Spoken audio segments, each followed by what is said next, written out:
Hello, I'm Avinash Kumar here with the topic Deep Learning Approach for the Network Intrusion Detection System. This paper comes under the category of network security. Heading with IDS, Intrusion Detection System. It is a system which identifies in a real world or a real-time attacks on the networks and takes the corrective actions to prevent those attacks. The attacks such as DOS, penetration attacks, or hacking. If we talk about the classes of intrusion, there's three type of classes in intrusion. First is massacre.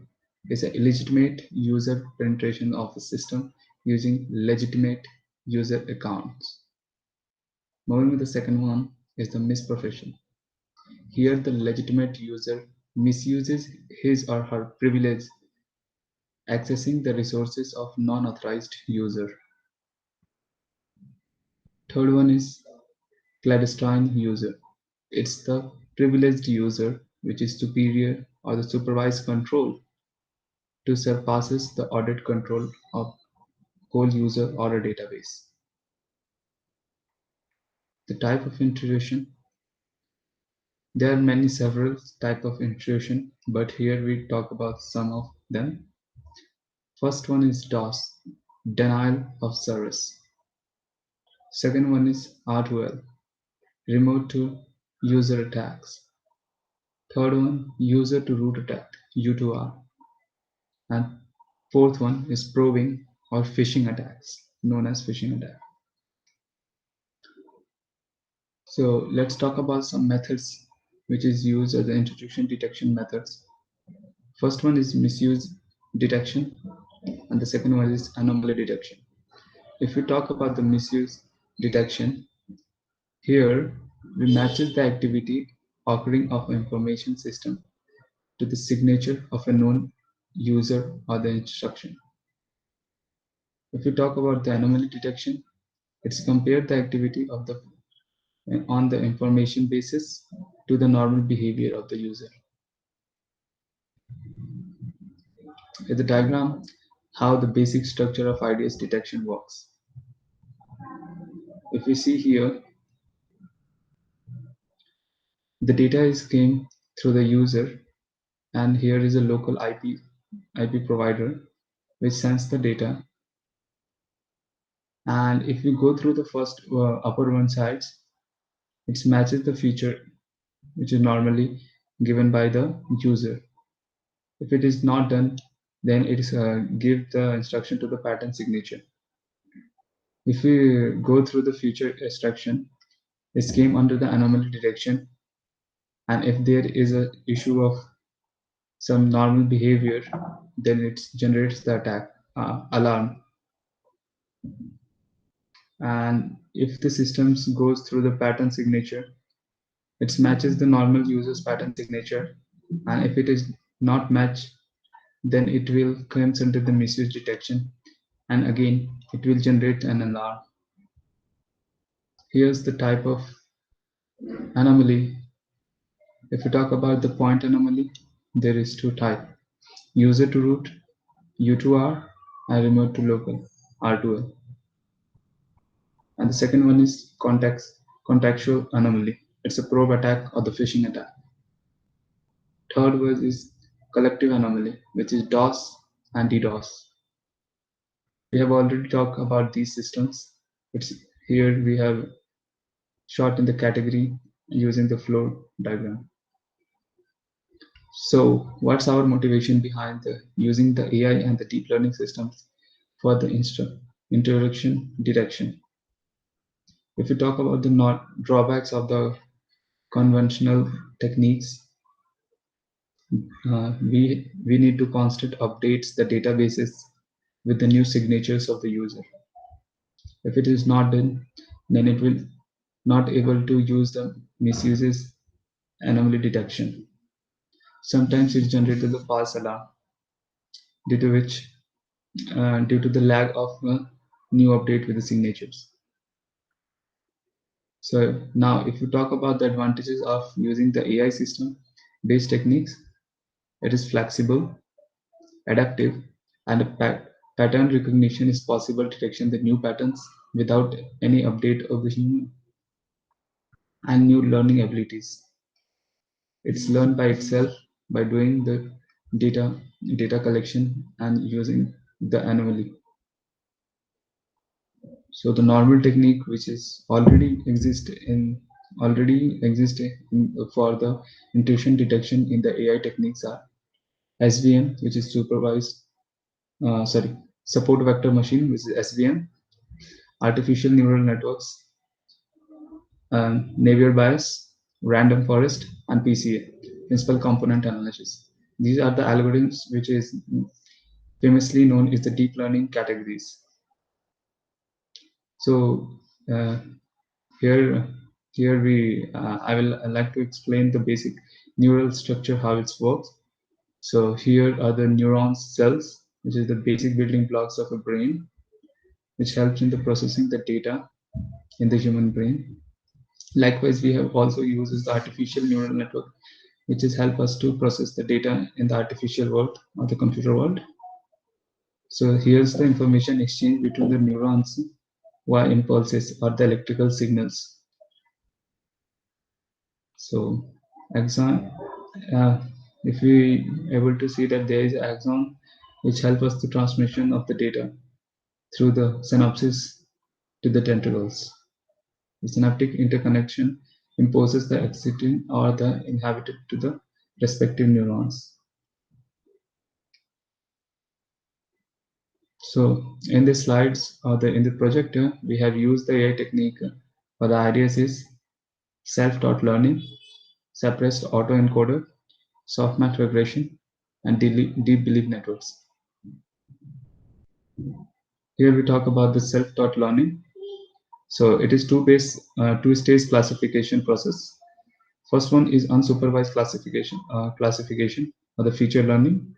The second one is classification of the labeled and unlabeled data. If you talk about the unsupervised feature learning, it's combined with a separate autoencoder, restricted Boltzmann machine, k-mean clustering, and Gaussian mixture. If we talk about the classification of the label and unlabeled data, it uses a softmax regression to distribute the data into 0 and 1. So here's the figure which will give the two stages of the self-taught learning. First one here, we use the separate autoencoder.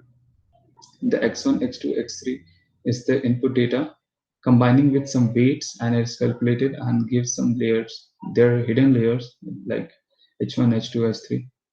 There are 14 folds in that. It's combined and giving the outer layer. Now, after getting from the input data, we collect the learned features.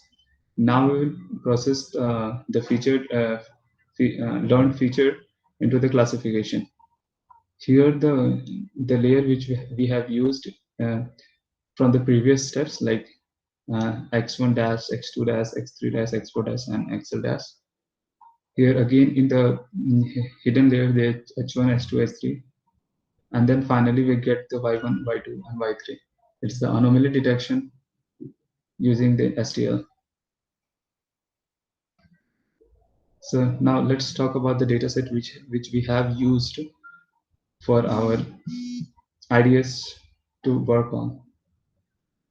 So so we have taken the data of the KDD Cup 1990 datasets, which is also present on the Kaggle competition, which is provided by the Canadian government or the Canadian Institute.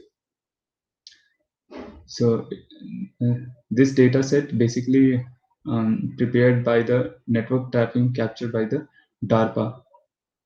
DARPA is a Defense Advanced Research Project Association of the USA.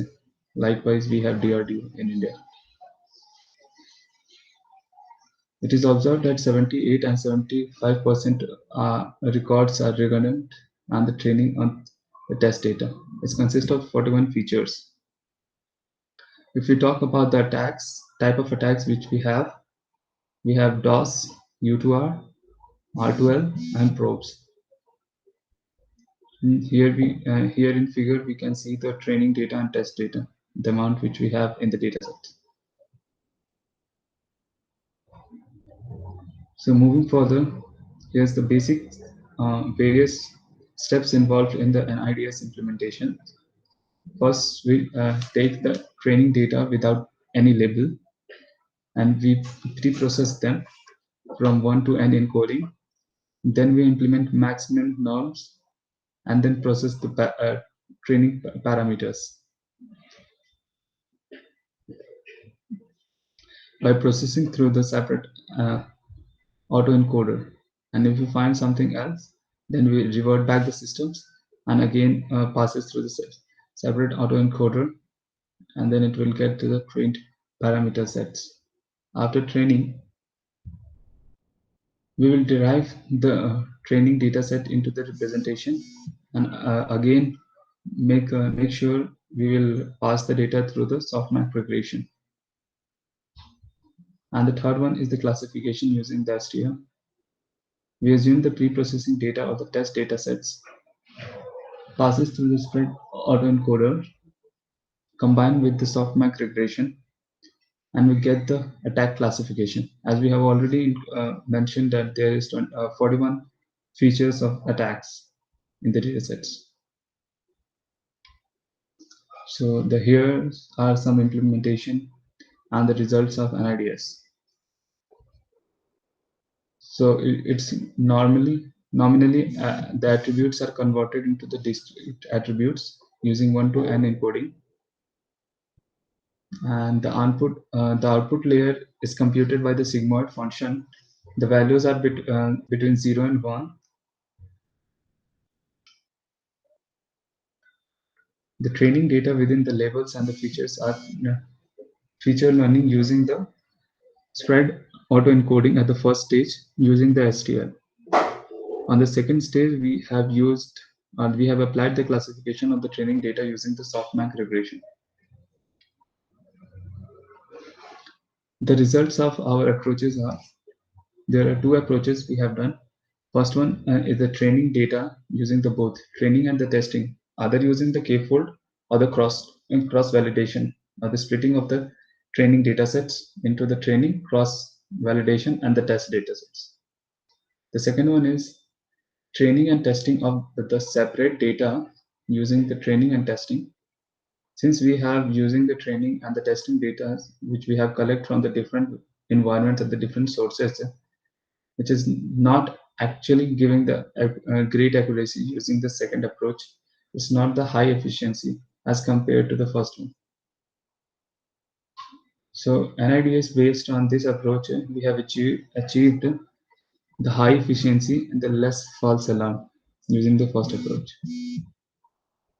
The performance evolutions. So there is three type of classification we have done. First one is the nominal and anomaly, which we have taken the two classes.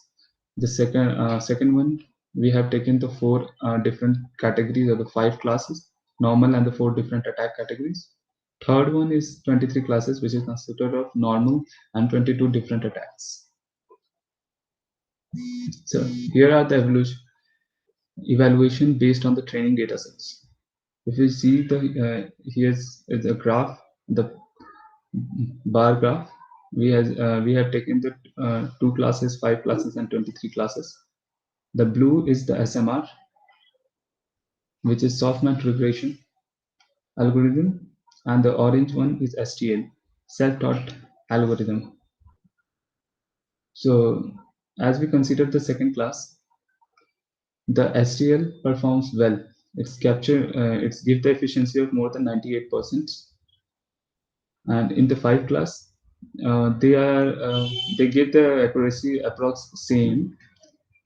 And if we move to the 23 classes, here also the accuracy is approximately same. So by normally absorbing the picture as we move to the classes, the efficiency of SMR and STLs become equivalent. And if we reduce the classes, the SMRs the STL perform well as compared to SMR. We have applied the 10-fold cross-validation on the training data to evaluate the different accuracy of this STL on the 2 classes, 5 classes, and 23 classes.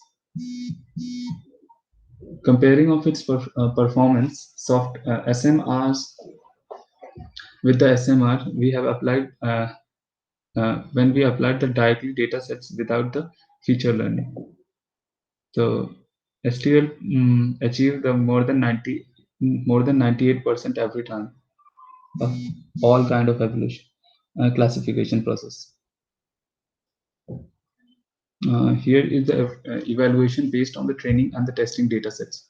Here we combine the training and testing data sets together, and we can say that here's STLs also perform very well. If we assume the 2-class classification, the STL achieved the 88.34% of accuracy rates, whereas SM achieved only 78%. The best accuracy, the rate achieved only up to 82% in the NP3 classification.